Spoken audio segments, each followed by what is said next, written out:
आज हम देखेंगे विद्युत चुम्बकीय स्पेक्ट्रम, इनकी उत्पत्ति कैसे होती है, गुण क्या है और इसके उपयोग क्या क्या उपयोग हैं। ठीक है, तो सबसे पहले हम देखते हैं रेडियो तरंगे। इन तरंगों का आवृत्ति प्रास लगभग 500 किलो हर्ज से लेकर 1000 मेगा हर्ज के बीच में होता है। इसकी उत्पत्ति कैसे होती है, तो ये तरंगे दोलित्र परिपथों मतलब ऑक्सीलेटरी सर्किट के द्वारा उत्पन्न की जाती है। चालक तार में त्वरित आवेशों के प्रवाह में से ये उत्पन्न होती हैं।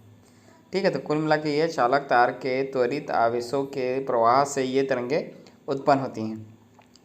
अब इनके गुण देख लो।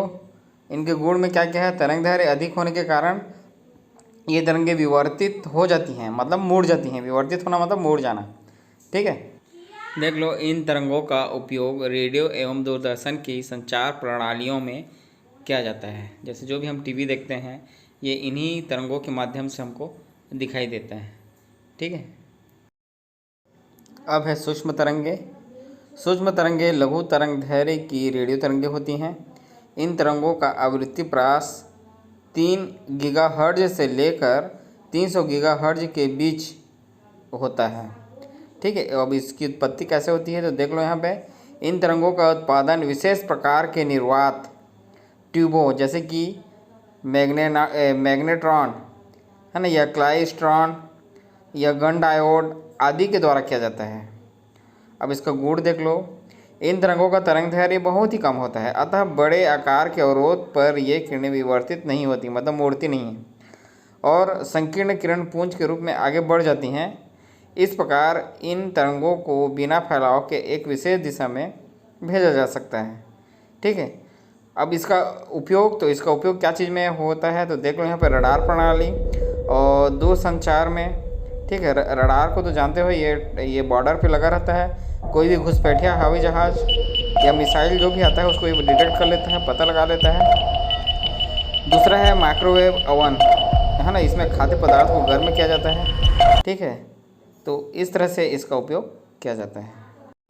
तीसरे नंबर पर है अवरक्त तरंगे, इसको इंफ्रारेड वेव से बोलते हैं। इन तरंगों की आवृत्ति परास लगभग 3 × 10⁻11 हर्ट्ज से लेकर 4 × 10⁻14 हर्ट्ज के बीच का होता है।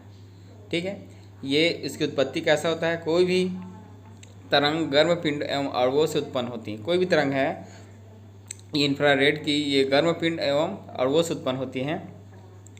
इन तरंगों को ऊष्मा तरंगे भी कहते हैं, क्योंकि जब ये तरंगे पदार्थ पर आपतित होती हैं तो पदार्थ के अणु इन तरंगों को अवशोषित कर लेती हैं और इनकी गतिज ऊर्जा बढ़ जाती है और पदार्थ गर्म हो जाता है। ठीक है, अब इसके गुण क्या क्या हैं उसको देख लो। ये तरंगे ऊष्मीय प्रभाव उत्पन्न करती हैं। पहला नंबर में क्या करती हैं, ये तरंगे ऊष्मीय प्रभाव उत्पन्न करती हैं, क्योंकि इनके कण तो गर्म रहते हैं तो ये ऊष्मीय प्रभाव उत्पन्न करेंगे ही। ठीक है, दूसरा देख लो, इनका तरंग दैर्घ्य अधिक होने के कारण प्रकीर्णन कम होता है ना, मतलब इधर उधर फैलता कम है, सीधा निकल जाता है। अतः अंधेरे में और धुंध में भी अधिक दूरी तक गमन कर सकता है। धुंध मतलब समझ रहे हो, कोहरा। ठीक है, इसमें इसका प्रयोग रात में देखने के लिए भी किया जाता है, जो कैमरा में रहता है, नाइट विजन जिसको बोलते हैं। ये तरंगे फोटोग्राफिक प्लेटों को प्रभावित नहीं करती हैं। इनका उपयोग में है अवरक्त लैंपों का उपयोग कार्य चिकित्सा में किया जाता है। इन तरंगों का उपयोग अंधेरे, धुंध एवं रात में फोटोग्राफी करने के लिए भी किया जाता है। देखो, इसका उपयोग पौधे घरों में, पौधघर ग्रीन हाउस जिसको बोलते हैं, में पौधे को गर्म रखने के लिए भी इन तरंगों का उपयोग किया जाता है। इसका उपयोग टीवी के रिमोट में भी किया जाता है। ठीक है, जैसे कि चित्र में देख रहे हो, इसका जो उसमें एक बल्ब लगा रहता है, देखना टीवी के रिमोट में, और ये रिमोट डायरेक्ट टीवी से कनेक्ट होता है ना। तो यहाँ से जैसे ही बटन को ऑन करते हैं वो लेज़र लाइट की तरह बाहर निकलता है और टीवी को ऑन कर देता है या चैनल बदलता है।